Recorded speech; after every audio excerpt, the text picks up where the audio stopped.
साथियों, बात हो खेती और पशुपालन की तो हमेशा आपके साथ है आपका अपना कार्यक्रम कृषि दर्शन। जी हाँ, खेती अगर करनी हो वैज्ञानिक तरीके से, पशुपालन में अगर पशुओं का रख रखाव करना हो, खान पान की जानकारी लेनी हो, पशुओं की नस्ल में सुधार करना हो, तो यह सब जानकारियां हमें इस कार्यक्रम के जरिए मिलती हैं।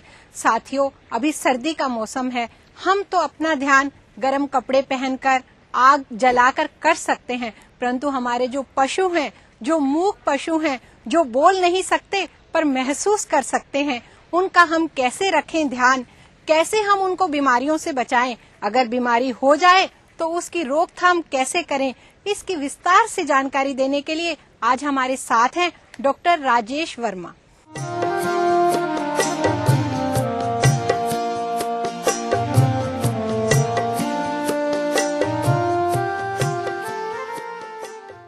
पशुपालक भाइयों व बहनों को राम राम। पशुपालक भाइयों, आज अपन बात करेंगे कि पशुओं में जो शीत ऋतु के अंदर कौन कौन सी बीमारियां हो सकती हैं और उनसे हमें किस तरह से बचाया जा सकता है। तो पशुपालक भाइयों, अभी जैसा कि आप जानते हैं कि पूरे प्रदेश में जो है शीत लहर का दौर जारी है और कई जिलों में स्थितियां जो हैं, तापमान जो है 0 से नीचे तक चला गया है। ऐसी स्थिति में हमें स्वयं की रक्षा के साथ साथ अपना पशुधन जो कि उत्पादन देता है, हमें दुधारू है, उसके स्वास्थ्य की रक्षा के बारे में भी विचार करना चाहिए और मेरा मानना है कि इस विषय में आप जरूर ध्यान देते होंगे। तो पशुपालक भाइयों, मुख्य रूप से जो चीज है कि शीत ऋतु के अंदर जो है सर्दी और जुकाम, यह तो एक आम समस्या पशुओं में होती है। इसके अलावा कुछ अन्य बीमारियां भी जो हैं वो शीत ऋतु के अंदर पशुओं को प्रभावित करते हैं, जिनमें मुख्य रूप से जैसे मैं आपको बताऊं कि निमोनिया रोग है। निमोनिया रोग जो है आप अच्छी तरह से जानते हैं इसके बारे में कि अपने जो बच्चे, छोटे बच्चों में भी होते हैं और पशुओं के अंदर ये रोग चाहे छोटे पशु हों अथवा बड़े पशु हों, सभी में निमोनिया रोग पाया जाता है। शीत ऋतु के अंदर क्या है कि जाड़े के साथ साथ अगर हम पशु को जो है उसको सर्दी से नहीं बचाएंगे या जीवाणु और विषाणु का जो है उस पर प्रकोप होगा तो उससे प्रभावित हो जाता है पशु और उसको ध्यान नहीं देने की स्थिति में उसे निमोनिया की शिकायत हो जाती है। पशुपालक भाइयों, निमोनिया का केवल यही कारण नहीं है, इसके अलावा कई बार गांव में पशु के बीमार होने पर हम जो है लापरवाही से पशुओं को जब कोई औषधि पिलाते हैं तो वो औषधि जो है पेट के साथ साथ कई बार उस नली के द्वारा फेफड़ों में भी चली जाती है, जिससे भी पशु को निमोनिया रोग हो सकता है। अब पशुपालक भाई कैसे पता करेंगे कि साहब पशु को जो है निमोनिया रोग हो गया है? तो इसके लिए जो है पशु को शुरू में तेज बुखार आने लगता है, इसके बाद में पशु के जो है नाक में से पतला पानी जो बाद में जो है धीरे धीरे गाढ़ा होने लगता है और कई बार नाक से जो है एकदम गाढ़े धागे की तरह लटकता हुआ भी प्रतीत होता है। इस स्थिति के अंदर पशुपालक भाइयों की जो पशु है उसको सांस लेने में भी तकलीफ होती है। सांस जो है उसकी थोड़ी तेज चलती है और अल्प होती है। अल्प का मतलब छोटी छोटी सांसें और तेजी से लेना। कई बार पशु मुंह खोल के सांस लेने लगता है, जीभ बाहर निकाल देता है और पशु को जो है सुविधाजनक हो, क्योंकि उससे फेफड़ों के अंदर जो है तकलीफ होती है, इस वजह से जो है उसको सांस में कठिनाई होती है। तो वो सांस लेने के लिए जो है कई बार तो अपने जो आगे के दोनों पैर जो हैं वो फैला देता है, आगे के दोनों पैर फैला के और सांस लेने की कोशिश करता है। उससे पशु को क्या है सुविधा महसूस होती है और वो सांस लेने में थोड़ी आसानी होती है। लेकिन भाइयों, ये केवल समाधान नहीं है उसका, ये पशु की अपनी जो है ये सांस लेने की जो है प्रक्रिया को वो सुधार कर रहा है। इसके अलावा क्या होता है, कई बार पशु लेट भी जाता है और जो छाती की जो हड्डी होती है उसके बल लेटता है, उसमें भी पशु जो है जीभ बाहर निकाल के सांस लेता है।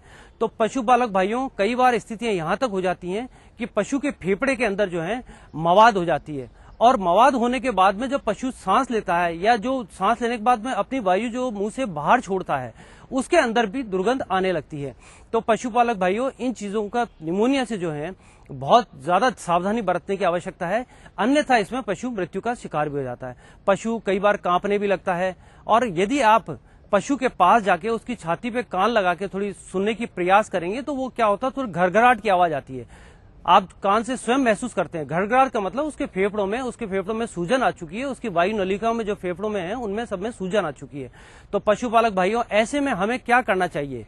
इसके लिए हमें ध्यान देने वाली सब चीज है कि सबसे पहला उपाय हम कह रहे हैं कि पशु को जो है ठंड से बचाया जाए। ठंड से बचाने के लिए उसका जो आवास है, वो जो भी पक्का आवास है उसके अंदर उसको हम बांधें। बांधने के अलावा उसका जो बिछावन है फर्श के ऊपर वो नमी रहित होना चाहिए, उसमें किसी तरह की नमी रहना चाहिए। कई बार पशु पेशाब कर देता है, नमी हो जाती है और उसमें पशु बैठता है, तो ये भी एक बड़ी समस्या रहती है। ऐसी स्थिति में अगर हम उसको कंबल या बोरा जो आता है, बोरी के टाट वगैरह होते हैं, उससे भी उसको पशु को लपेट के रखा जा सकता है।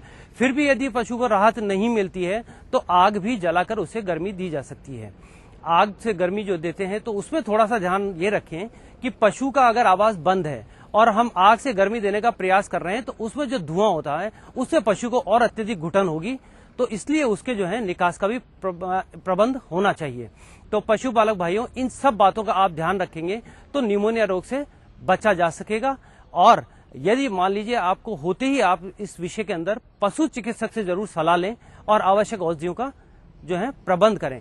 पशुपालक भाइयों, आपको मैं यहाँ जानकारी देना चाहूंगा कि आपके पशुधन पर, पशु चिकित्सा पर होने वाली दवाइयां जो हैं उसके ऊपर किसी तरह का शुल्क नहीं है। ये आपको निकटतम पशु चिकित्सा संस्था में निःशुल्क उपलब्ध होती हैं, इसलिए कहीं हिचकिचाहट नहीं होनी चाहिए। आप तुरंत पशु चिकित्सक से संपर्क करें और अपने पशु का इलाज करवाएं। अब पशुपालक भाइयों की ये तो बात होती है जैसे निमोनिया की। निमोनिया के अलावा पशु में जो और आम बीमारियां हो जाती हैं, अब जैसे भेड़ माता की बात करें, भेड़ों के अंदर जब मनुष्य में पशु माता की जो मनुष्य में चेचक जो होती थी, उसी तरह से अब भेड़ में भी क्या है, पशु माता जो है काफी हो जाती है। उसके पशुपालक भाइयों वैसे तो टीके भी लगते हैं और जहां तक मेरा मानना है तो आप लोग इससे अच्छी तरह वाकिफ हुए होंगे और आपने टीके लगवाए भी होंगे। यदि आपने अभी तक भी पशुओं को भेड़ माता का टीका नहीं लगवाया है तो आज ही अपनी पशु चिकित्सा संस्था में जाएं और अपनी भेड़ों को जरूर टीका लगवा लें। अब भेड़ माता के अंदर किस तरह के लक्षण दिखाई देते हैं, इसके अंदर क्या होता है कि पहले जो त्वचा पे जो है, भेड़ की त्वचा के ऊपर जो है फफोले होने शुरू होते हैं और जो आंखें होती हैं भेड़ की, उसके चारों तरफ जो है गोलाई लिए हुए जो है गोल गोल चकत्ते से और फफोले हो जाते हैं। ये पशु की आप देखेंगे तो जो पीछे वाली जांघें हैं उनकी अंदर की तरफ भी हो सकते हैं या उसकी गादी है उस पे भी पाए जा सकते हैं और पूंछ के निचले वाले हिस्से पे भी पाए जा सकते हैं। तो पशुपालक भाइयों, ये जब चकत्ते या फफोले भेड़ के शरीर पे हो जाते हैं जिससे हमें ऊन मिलती है, तो वो ऊन का उत्पादन अत्यधिक रूप से उससे प्रभावित होता है। पशु तो बीमार है ही है और लेकिन उससे उत्पादन जो है वो भी कम हो रहा है और पशु जो है उसको उत्पादनशील बनाने के लिए इन चीजों का बहुत ध्यान रखना चाहिए।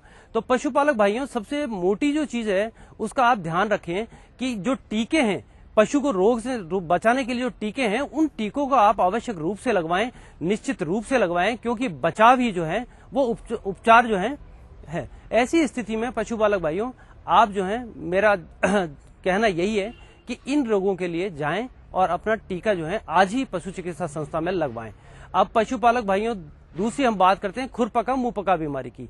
यह भी यूं तो वर्ष भर चलती रहती है, लेकिन शीत ऋतु के मौसम में क्या है कि इसका प्रकोप बहुत ज्यादा होता है और ये एक आम बीमारी हो चली है। ज्यादातर पशुओं में जो खुर वाले पशु होते हैं उनके अंदर ये बीमारी खुरपका मुंहपका बीमारी पाई जाती है। पशुपालक भाइयों, आपने देखा ही होगा कई बार पशु के मुंह के अंदर जो है छाले हो जाते हैं, उसके जीभ पे छाले हो जाते हैं, पशु के जो है मुंह से जो है लार टपकने लगती है, एक रस्सी की तरह जो है लंबी सी लार लटकती हुई दिखाई देती है, उसके खुरों में जो है वो छाले हो जाते हैं।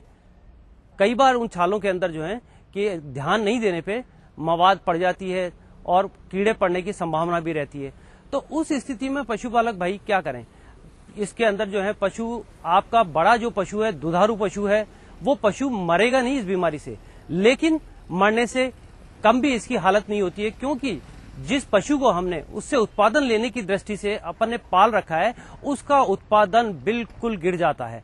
आप ये देखते हैं कि पशु सब ठीक है और अगर वो स्वस्थ होता चला जाता है धीरे धीरे, तो भी उसका उत्पादन उतना हम नहीं ले पाते हैं जो बीमारी आने से पहले था।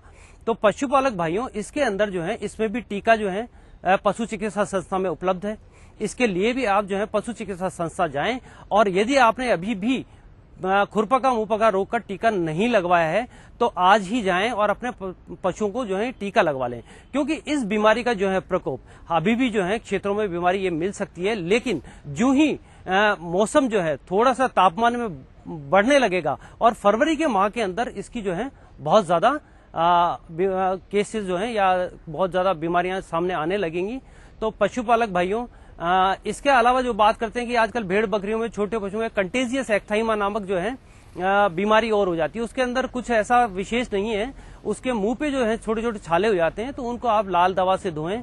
और इसी तरह जो खुरपका मुंहपका की जो बात कर रहा हूं, जो छाले हैं, उन छालों को भी आप फिटकरी या लाल दवा से इनको जो है हल्के घोल बना के उनसे साफ सफाई करें। अगर मान लीजिए कि कीड़े पड़ जाते हैं उनमें, तो उस स्थिति के अंदर क्या करेंगे कि फिनाइल और जो मीठा तेल होता है उनको दोनों को बराबर मात्रा में मिला के और उसके छाले पे लगाएं, और उनको जो है इन चीजों से निजात मिल सके। अगर पशुपालक भाइयों ये भी नहीं है तो आप नीम के पत्ते जो हैं उबाल लें और उसका पानी ठंडा करके और उसके खुरों को अच्छी तरह से धो लें, तो इससे हमें निजात मिल सकेगी। तो पशुपालक भाइयों, मेरा मानना है कि इन चीजों पे अगर आप ध्यान देंगे तो हमारा पशुधन स्वस्थ रहेगा, अच्छा उत्पादन मिलेगा।